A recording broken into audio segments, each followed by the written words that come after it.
Spain এবং France এবারের বিশ্বকাপের প্রথম সেমিফাইনাল ম্যাচ। দুই ইউরোপীয় পরাশক্তির মধ্যে লড়াই দেখার জন্য মুখে আছে সকলেই। দুই দলের এই মহারণকে অনেকেই ফাইনালের আগের ফাইনাল হিসেবে অভিহিত করছে। একদিকে যেমন কিলিয়ান এমবাপ্পের নেতৃত্বে গতিময় আক্রমণ, অন্যদিকে লামিন ইয়ামালদের ছন্দময় ফুটবল। আগামীকাল বুধবার বাংলাদেশ সময় দিবাগত রাত 1টায় মুখোমুখি হবে ফ্রান্স এবং স্পেন। কোয়ার্টার ফাইনালে বেলজিয়ামকে 2-1 গোলে পরাজিত করে শেষ 4-এ এসেছিল স্পেন। অন্যদিকে মরক্কোর বিপক্ষে 2-0 গোলের জয়ে সেমিফাইনালের টিকিট পেয়েছিল ফরাসিরা। দুই দলের পরিসংখ্যান যদি বিবেচনা করি, সেখানে স্পেন অনেকটাই এগিয়ে রয়েছে, যেখানে 38টা ম্যাচে দুইটা দল মোকাবেলা করেছে।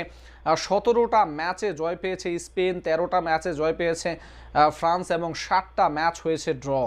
বড় টুর্নামেন্টের নকআউটে এটা তাদের প্রথম মুখোমুখি নয়। এর আগেও তারা 2024 ইউরোতে সেমিফাইনালে মুখোমুখি হয়েছে, যেখানে 2-1 গোলে স্পেন জিতেছিল। তার আগে উয়েফা নেশনস লিগে এই দুই দল মুখোমুখি হয়েছে, সেখানে 5-4 গোলের ব্যবধানে সেখানেও স্পেন জয়লাভ করেছে। বলা যায় দুইটা বড় টুর্নামেন্টেই জয়ের যেই সুখ্যাতি রয়েছে স্পেনের। 2010 বিশ্বকাপে চ্যাম্পিয়ন হওয়ার পর আবারও চ্যাম্পিয়ন হওয়ার জন্য মুখিয়ে আছে স্পেন। অপরদিকে 2018 সালে চ্যাম্পিয়ন হওয়া ফ্রান্স এবার শিরোপা পুনরুদ্ধারের লড়াইয়ে মাঠে নামবে।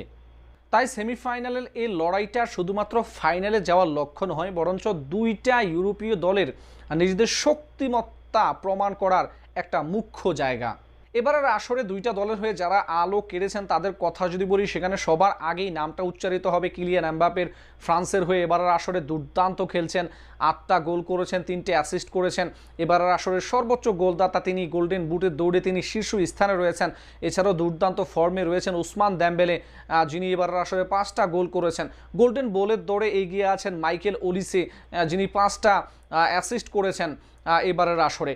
অপরদিকে স্পেনের এবার সেরা পারফরমারের কথা যদি বলি, সেখানে সবার আগেই নামটি উচ্চারিত হবে মিকেল ওয়ারজেবালের, যিনি এবারের আসরে 4টা গোল করেছেন এবং 2টা গোল করেছেন মিকেল মেরিনো, যিনি শেষ মুহূর্তে এসে বদলি খেলোয়াড় হিসেবে নেমে পর্তুগালের বিপক্ষে এবং বেলজিয়ামের বিপক্ষে দুইটা ম্যাচে দলকে জয় এনে দিয়েছেন।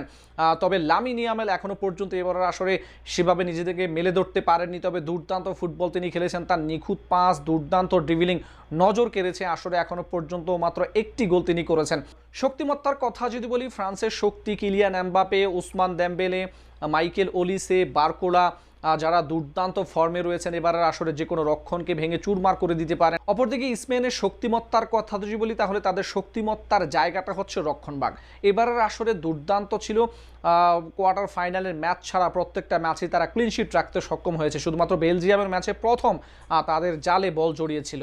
পুরো টুর্নামেন্ট জুড়ে দুর্দান্ত ছন্দে রয়েছে স্পেন।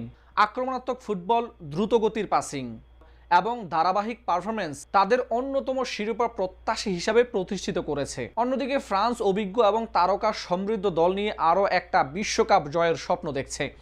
আপনার কি মনে হয় স্পেন এবং ফ্রান্স এই দুইটা দলের মধ্যে কোন দল যাবে ফাইনালে?